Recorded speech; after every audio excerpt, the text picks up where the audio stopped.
It's about 2 or 3 years ago. The first time that I stepped into Life Kids or volunteered was after one of Dan's sermons, and he mentioned that they were in need of help. And after he mentioned that they were in need of help, something struck me. I would say a memory struck me of all the different people that I've had in my life that have helped me, whether it be Sunday school teachers, whether it be mentors, pastors. And I just said to myself, okay, there's a need here for kids who need teachers that are going to be invested in them. I need to help out.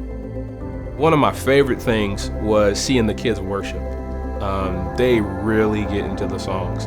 They're dancing, they're throwing their hands up, they're singing, they're clapping. They're just really involved.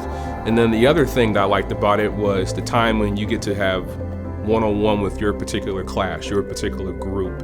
I love that time because then you really get to ask them things that they may have taken from the lesson, what they learned from today's Bible message.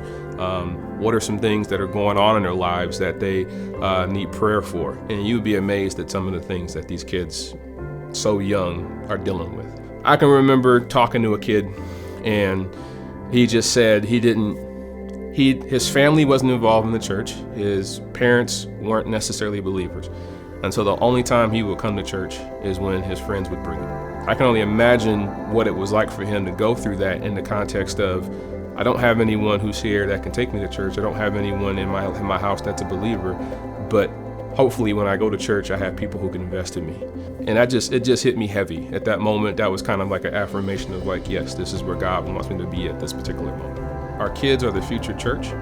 And if we don't invest in the future church, I think we're doing ourselves a great disservice. We're also doing a disservice to the Lord.